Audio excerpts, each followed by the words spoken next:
Good morning. Today's Sunday, July 4th. Episode 2 in my favorite baseball players of all time. We'll see how many episodes this turns out to be because I have a lot of players that I admire. Episode 1 was Babe Ruth. This one, episode 2, will focus on the career of Ty Cobb. He played from 1905 to 1928. 24 years in the major leagues. This series of episodes that I'm doing on my baseball players, again, I'll just make reference. I'm going to focus on players who are in the Hall of Fame, Baseball Hall of Fame. I'm not going to focus on players who are presently playing or players who have career achievements, but their stats are in dispute because of steroids, drug use, or any other illegal activity that is being debated. I can't judge one way or the other. So I won't be talking about those players. Now you may ask the Babe and Ty Cobb, did they do things in their past? I don't know. But for now, their records are in the Baseball Hall of Fame and their achievements are listed. Again, players who are in the Baseball Hall of Fame, you can't dispute it. They got voted in. So I'm going to focus on them, and those are my favorites. Okay, we're on episode 2, Ty Cobb. Again, I'll emphasize each episode should be about 15 minutes. I'm going to see how many players I can have in this series. Okay, bear with me. Again, Ty Cobb. 24 years. He comes in at age 18 in 1905. Plays for the Detroit Tigers. His first year, he plays in 41 games, 151 at bats. He gets 36 hits. And he bats .238. Okay, you got a player, 18 years old. He bats .238. But he only plays in 41 games. Okay. His second year, 1906, he's 19. Plays in 98 games, so double the amount. Gets 113 hits. And bats .316. Now what's incredible about Ty Cobb is this first year that he bats .316, he goes 23 years in a row after this and never gets below 300 for his batting average for the season. 23 consecutive years of batting 300 or better. That is a record. So let's go through his career. First year he bats .316 is in 1906 at age 19. Well, he plays 98 games. 1907, his career really gets going. Back then, they played 154 games, baseball teams. He plays in 150 games. He's 20 years old. He gets 642 at bats and gets 212 hits. So this guy can hit. And what does he do? He bats .350. Incredible. Okay, 1908, 21 years old, 150 games. So he's playing every day. 580 at bats, 188 hits, bats .324. 1909, 156 games. So if there's a 154 game season, he plays 156. That means it must have been a tie at the end of the year and they had to play an extra game to determine the pennant winner.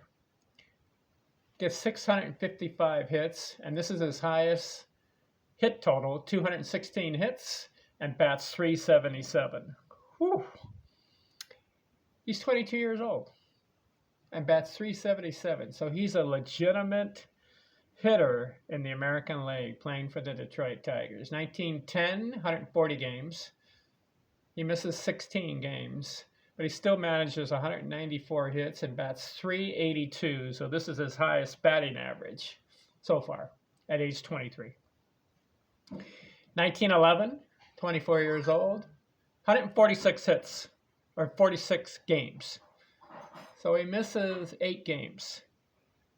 But he manages 248 hits out of 656 at-bats. And what does he do? He bats .419. What an incredible year. 1911, .419. 1912, 25 years old, 140 games. He misses 14 games, but he still gets 610 at-bats, 226 hits, bats .409, back-to-back 400 batting average seasons. Incredible. 1913, 26 years old, 122 games. So I don't know what happened that year. So he misses 32 games, gets 500 at bats, 167 hits, bats .389. 1914, 98 games. Must have been hurt that year because he misses 56 games. But he gets 400 at bats, 127 hits, 368 batting average. He's just a 300 hitter. 1915, he's 28 years old. Okay, a full season, 156 games. Again, the pennant must have been decided at the end, so they had to play extra games in a 154-game season. 701 at-bats. This is the most at-bats he gets. He gets 208 hits and bats .369. 1916, 145 games, 637 at-bats, 201 hits, 370 batting average. 1917, he turns 30 years old. 152 games, 672 at-bats, 225 hits, 383 batting average. Woo! 1918, 31, 111 games. So he misses about 43 games. 470 at bats, 160 hits, bats .382. 1919, 124 games. He misses 30 of them. 548 at bats, 191 hits, 384 batting average. So 3 years in a row, he bats over 300 or 380. 1920, he's 33 years old, 112 games, 495 at bats, 143 hits, a little down year there, but bats .334. Could have been hurt, we don't know. 1921, 128 games, so he misses about 27 games, 582 at bats. Qualifies for the batting title if you get over a certain amount of plate appearances. 197 hits in 128 games. 389 batting average. 1922, he's 35 years old. You think you start to lose it a little bit as you get older, but no, not Ty Cobb. 137 games, 600 at bats. He gets 211 hits, and he bats .401. In 600 at bats, he bats .401. This is the third time he bats over 400. 1923, 36 years old, 145 games. So he's playing almost every game. Misses 9 games. 648 at bats, 189 hits, 340 batting average. 1924, he's 37 years old, 155 games. Plays the whole season at 37 years old. 727 at bats. Now, this is the most at bats he's ever had. He's 37 years old. 211 hits. Bats .338. Okay. Showing some signs. 1925, 38 years old, 120 games, 490 at bats, 157 hits, bats 378 at 38 years old. 1926, he's 39, plays in 79 games, so he misses half the season. 273 at bats, only 79 hits, so he's tapering off at age 39, but manages a 339 batting average. 1927, he's 40 years old. So up to this point, he's playing for the Detroit Tigers all these years. But he gets traded to the Philadelphia Athletics in 1927. He plays 133 games, so he misses about 21 games he misses. 574 at bats. He's 40 years old. 175 hits, 357 batting average. And then his last year in the big leagues, his 24th year in the league, 41 years old, he plays 95 games, 393 at bats, 114 hits, 323 batting average. He goes 23 consecutive years of batting over 300. His first year, he batted 238. And then he goes 23 in a row batting over 300. So what does Ty Cobb accomplish for his career? 3,000 games, 13,000 at-bats, 4,189 hits, which was a record until Pete Rose broke that. Well, you see, it took Pete Rose another 500 games to beat Ty Cobb. So this 4,189 hits in 3,000 games is remarkable.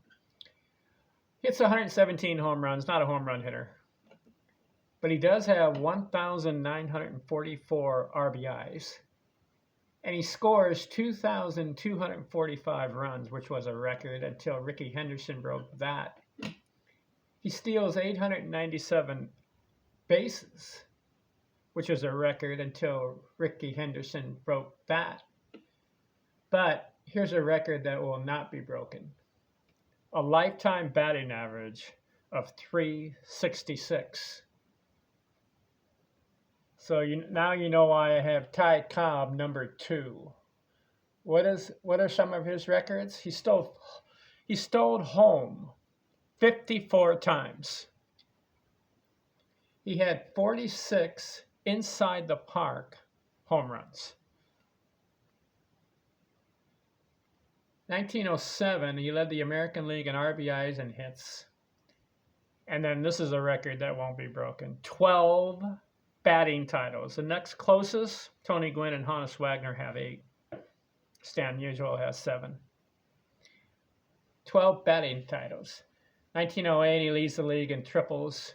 1909, he wins the Triple Crown, indicating he leads the league in home runs, batting average, and RBIs, and stolen bases. Triple Crown, huh? 1912, just in one season alone, he stole home 8 times. And 1915, he had 96 stolen bases, which was his high. They say that Ty Cobb has over 90 Major League Baseball records. So what can you say about Ty Cobb in summing up? You have to say that he's the greatest hitter of all time. Now, there's a distinction between the greatest baseball player of all time. You got to give it to the Babe, because in 16 years, he accumulates all his stats. Of course, he was a pitcher for 6 years, too. As a pitcher, he wins 94 games. And as a hitter, he hits over 700 home runs. See, Ty Cobb only had 117 home runs. Babe Ruth had 714. Who do you want? A better hitter or a home run slugger? One other thing I wanted to mention about Ty Cobb was his total bases, 5,854 bases. He had 724 doubles, and triples 295. What kind of a career would you put Ty Cobb? You got to say he's the greatest hitter of all time, hands down, because he's got the highest lifetime batting average, 366. He has the most batting titles, 12. Now you're saying in his era, which was from 1905 to 1928, maybe you're saying it was an easier era to hit. I disagree. Why is Ty Cobb the unique player that accumulated 4,189 hits? Nobody else got over 4,000 hits during that time. He did it because he was the best hitter. You're saying the pitching was easier? I don't know. You got guys, Cy Young, Christine Mathewson, Walter Johnson, all these guys. They're throwing the ball hard. You had to face them. And a lot of Hall of Famers are in the Hall of Fame from that era, pitchers. So he had to face them. You still got to hit the ball squarely, and Ty Cobb knew how to do it. Okay, that's my episode 2, Ty Cobb. Stay tuned for episode 3. Who should I come next? All right, I'll give you the hint. Lou Gehrig is next. So thanks for watching. I'm out.